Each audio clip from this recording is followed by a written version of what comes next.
Hi, Gary Galka from DAS. I'm sitting here and I'm going to discuss a couple of different things with you today. One is the REM-EMT-SDD. It's the Mel Meter with our advanced REM function. We call it the EMT, only because it has an EM field and T represents temperature. This unit also has what I refer to as the SDD, or shadow detector. It's not really a shadow detector per se. It's more of a photon or light contrast analyzing device, and we'll get into that in a little bit. I'm going to address several issues. The first thing I'm going to do is talk to you a little bit about what goes into this particular device. In the background over here, you see the EMT board. This is the actual board that helps with the EMT, also the temperature. We've got temperature and EMT on one board. We have kits. When we create a product, we actually have kits for every one of our products. So every single component is separated. So when the techs pull out a particular build, they have all the resistors identified, separated. Every single capacitor, every single switch is clearly identified. That's the top half, and the bottom half is reserved for the chips, the batteries, the wires, the actual circuit boards that we build and stuff in-house. The LEDs, even the different colored wires. Everything becomes a kit, so if we have to build a certain number of these REM-EMT models, we simply grab the kit and they're built to order. Just give me a little bit of background what goes into building an actual device. A REM-EMT-SDD takes our technician approximately 2.5 to 3 hours to build. That's everything. We do everything from scratch. We take basic buttons, these actual buttons, and each individual button is hand drilled. You can see the actual inlay, and you have to excuse my fingers because I've been burned several times with a soldering gun. You can actually see the inlay in the buttons. Each of those has been drilled out, and we put glow powder in them, and then we have a two-part epoxy that is water clear that is actually applied by hand. And these take 24 hours to dry. So when you get a product like this, each one is hand drilled out very carefully. Every single hole you see is hand drilled out.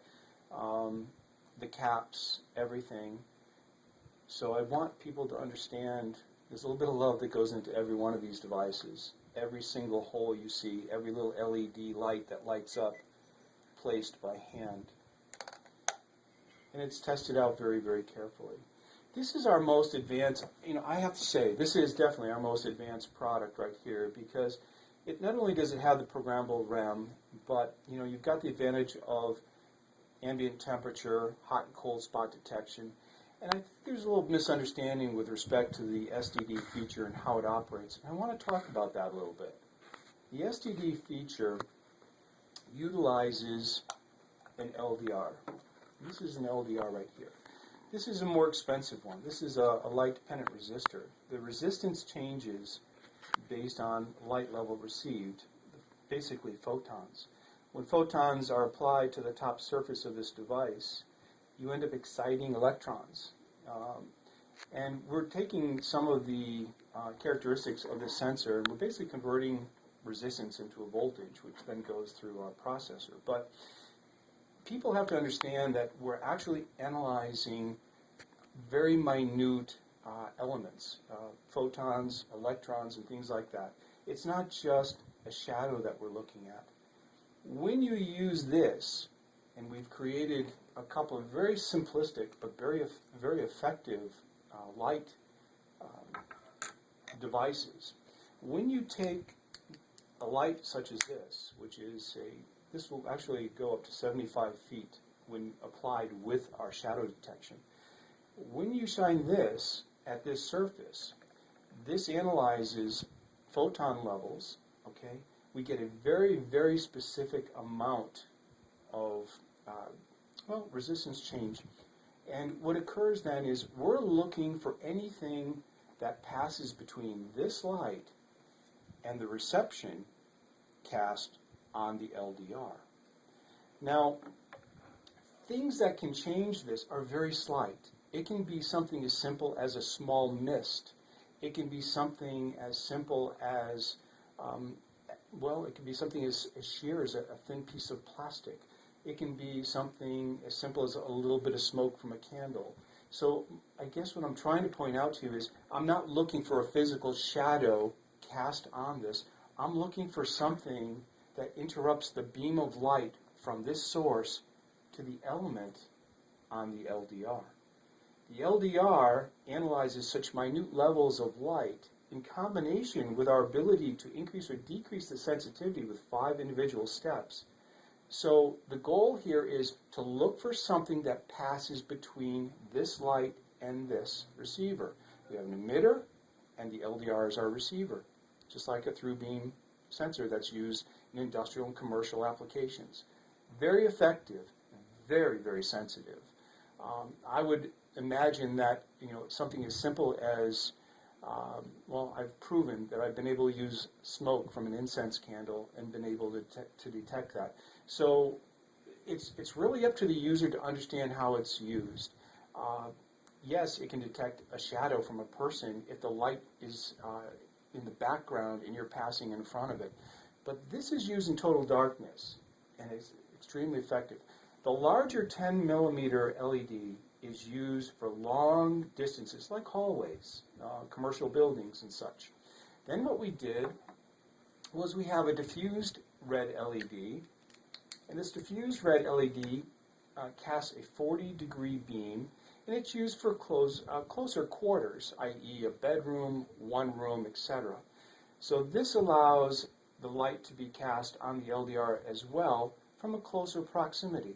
Very effective. And again, we're looking for things that interrupt the received light at the receiver. The emitter is sending the light, it's a constant light source, to the receiver.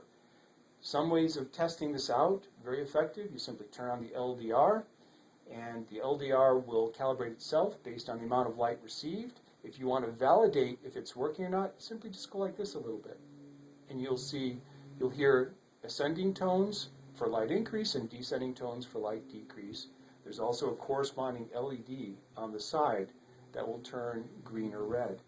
So these are the practical ways that you would use our shadow detection. And again, shadow detection is just a simple word that I started to pick up. SDD is a shadow detection or deviation detection device. So we're looking for deviation that occurs between the emitter and the receiver. I hope that's clear. The other function that I wanted to point out, I'll get into in a little bit, because every Mel meter has a very bright flashlight. When used in conjunction with the SDD feature, you can also make what I refer to as a retroreflective sensor or detecting device. This is called a through beam sensor, emitter, receiver. When you turn on the flashlight and you increase the gain or the sensitivity of the shadow detection, it'll actually send off the red light from the flashlight, and it can bounce off of surfaces, and it'll detect things like your hand or a white piece of paper. If you aim it at a wall 3 feet away, you can essentially bounce the light off of that light-colored wall and create a separate through beam sensor if anything passes between it. It's kind of an awesome way of using it. I call that a retroreflector. In commercial or industrial words, it would be a retroreflector or diffuse reflection sensor. It's just another way that you can utilize some of the capability within the Mel meter in different sensing techniques based on your circumstances in the field. Okay, so we got into that. I wanted to show you how we drill these out. Showed you the LDR, which detects the light, the photon change, and the electrons change, and they get excited, and they create electricity, and they jump from one band to the other. And this is a thermistor. This is used for the hot and cold spot detection. Very simple. Again, resistive device.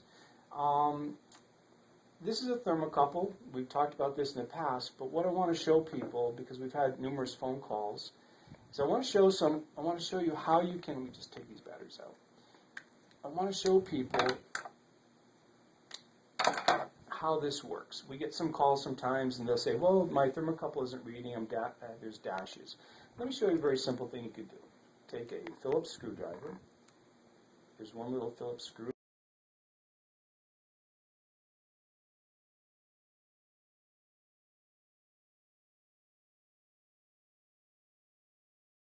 Inside there are 2 more screws. Sometimes the 2 wires that, well, first off, there's a little welded bead there, and there's 2 wires inside this blue jacket, and they come to these 2 screws. Sometimes these screws get loose, so you just take a screwdriver, tighten it up a little bit, make sure it's snug, take the cap, you can take the cap and put it back on, like that, put your little screw back in, and believe it or not, you can be up and running in a couple of seconds. Very simple thing to do. The other thing that sometimes happen is by this wire bending, you can fatigue the wires that are inside this. So I'm going to attempt to do something in front of you right now that I don't normally do. But I'm going to take this, and here's 2 things. Let's say that you don't like the length of that wire, you want it short. All right? One thing you can do is cut this wire. I just cut it really short. Again, this is a new thermocouple. I'm going to take first thing I'm going to do is I'm going to remove the outer insulation on the blue. And again, I don't like doing this live because I can screw up and this takes a certain amount of touch. All right? I just remove the wires, and inside there you have 2 wires. See that? 2 wires. So now I'm going to take my needle nose. And in order to create a new thermocouple, you have to create a junction, or you have to twist these wires together, because in order to create the signal, the 2 wires have to be bonded together. Now, you don't want to solder them because solder will introduce a new alloy or new metal compound. And you have K, which is chromyl and alumyl, so you must maintain the integrity of the chromyl and alumyl. All right, I just twisted the crap out of that, so it's twisted. Next thing I'm going to do is I'm going to snip just a little bit, and there you go. I've just reduced the thermocouple down to about 1/4 inch. Now, just to prove to you that it works, I'm going to take this, plug it in. Just remember, too, this is kind of sharp. I'm going to turn on the Mel Meter, and temperature should come right up. There we go, 70.8 degrees. And I'm using this right here. There we go, just to show you that it works. And then I'll drop it down. Here's 67.5. All right, so what I've just done in just really less than a minute is I've shown you how to repair your thermocouple, if you want to, by tightening the screws inside. I've also shown you how you can remove part of the thermocouple wire, shorten it so that it never bends. You have to twist and get a good twist. You don't want to twist it so it breaks, but twist it enough so that it's short enough and you get a good bond of the 2 metals. Okay? Now there you go. That's a nice little thermocouple. Works just as great. You don't have to worry about it bending or fatiguing out anymore. All right. In fact, I think I'm going to use this for now. All right. There we go. 70.8. It's restored back to normal temperature. Let's go through the features of this device. Up here, this is reserved for our EMT. So what I'm going to do first is I'm going to extend the antenna out. And on the back, the switches for the EMT or the antenna are lined up with the antenna. So the REM would be here. You turn that on. You hear 2 beeps. And that's, you hear it sounds a little weak. That's the lowest sensitivity. Some people have noticed that fluorescent lights can affect the REM. That is true. The other thing that can affect the REM is walkie-talkies, depending on the power setting. I'm going to stand up for a minute. Come over to the fluorescent light. Okay, we detect it right up there. You can see it going up and down. Now, if I was to increase the sensitivity, let's see, let's go over here to range. It's detecting it lower. Okay, it's much more sensitive. And I'm going to go up a little bit more. All right, so you can get a feeling for that. Bottom line, guys, don't use the REM around fluorescent lights. It doesn't make sense. We just had somebody contact us that used it at a funeral home. It was sitting on a box under a fluorescent light. I don't recommend that. Just use common sense. All right, well, one thing that you did see me do is you saw me using the REM feature, and I just increased the sensitivity. All right, so that, right, the sensitivity is done on the side. You have a REM range.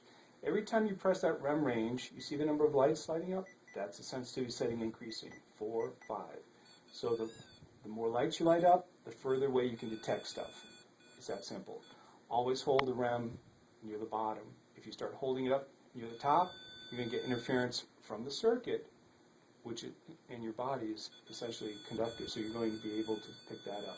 So hold it down near the bottom.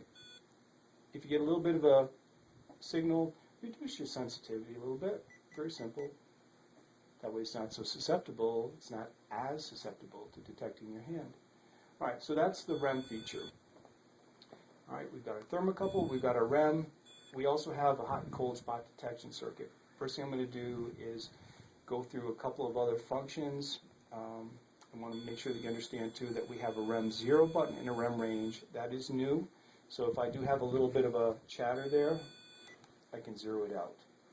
All right, chatter, zero it out. It can also zero out any chatter automatically. It'll check that and zero it out within 5 to 7 seconds. All right, so we know we can increase and decrease the sensitivity of the EMT circuit, the REM EMT. We know that we have a hot and cold spot detection, so let's address that. I'm going to turn this off just so I don't have to listen to it for now. Let's turn on the hot and cold spot detection. All right, here are 2 beeps. It's the center light in the back. Temperature is right there. I'm going to close this for now. Let's bring it down in temperature. All right, you see there's a blue light. That shows the temperature trend is going negative. It's going back up. There we go, back to room temperature. Now, the other thing is, let's increase the temperature if we can. There we go, red for increase.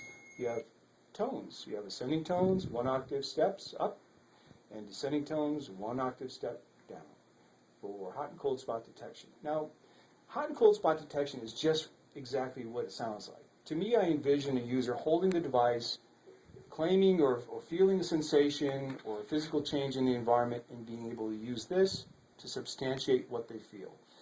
To me, it's not about taking this thing and laying it around and walking away from it and waiting for it to do something, although you can, all right, very easily.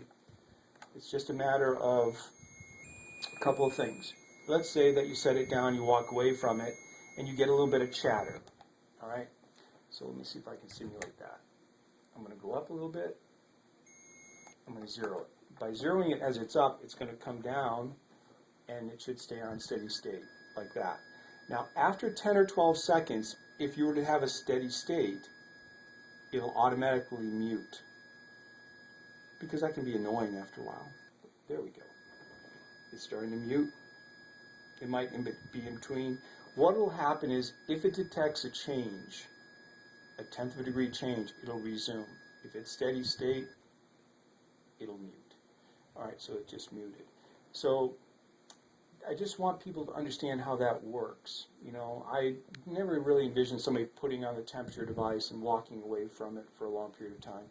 You use it for dynamic change. You use it for, you know, precise, in the moment decisions, to be able to detect a hot cold spot detection, let other members around you feel, you know, sharing that sensation through direct, validation that it's actually occurring. So that's why we did this. So there's your hot and cold spot detection.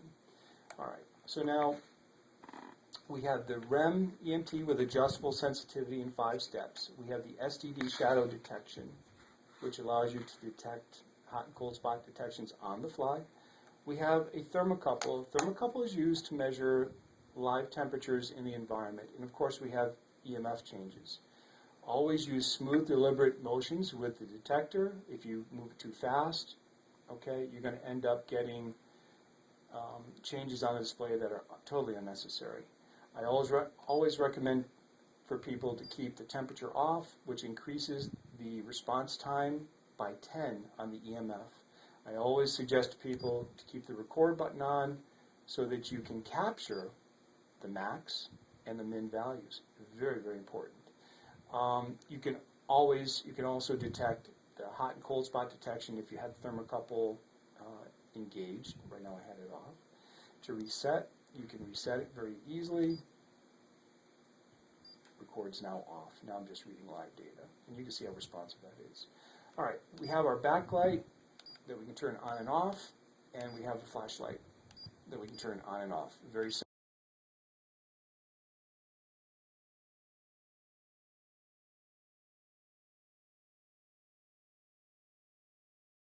But right now, we have the temperature on. I'm going to turn that off. I'm going to turn on the shadow detection. I'm going to increase the sensitivity, 3, 4, 5. I'm going to turn on this, and let's see if, with all this light in the room, let's see if I can actually detect my hand. Should be interesting.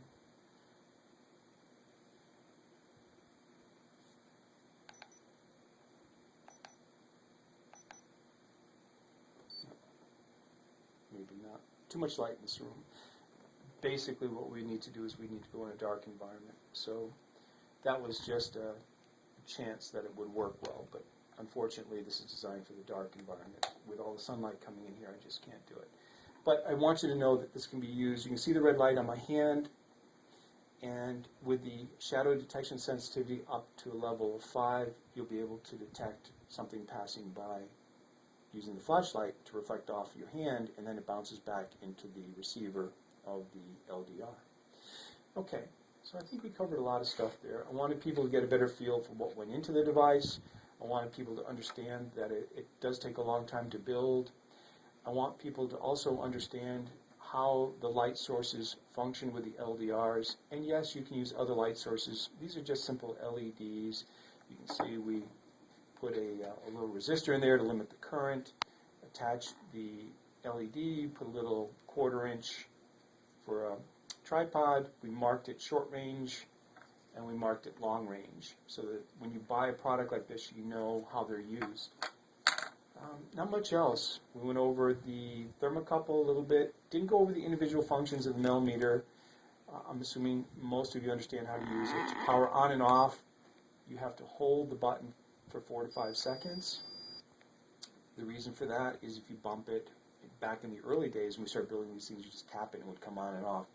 This basically will not come on if it gets bumped now in your carrying case, unless you hold it. You know, if you hold it for 4 to 5 seconds, it kicks on. That's exactly how it was intended to work. Okay, so enjoy your new Mel REM-EMT-SDD. It's a great product. I love it. You have a tripod mount, 9-volt battery. We're going to start offering battery eliminators also that you can plug in. And we do. We have some now. They plug in here, so you don't have to use batteries. You can use rechargeable batteries, but you have to recharge them outside of the Mel Meter case. And that's it. Hope you enjoyed the little discussion about the REM-EMT-SDD. That's it for now.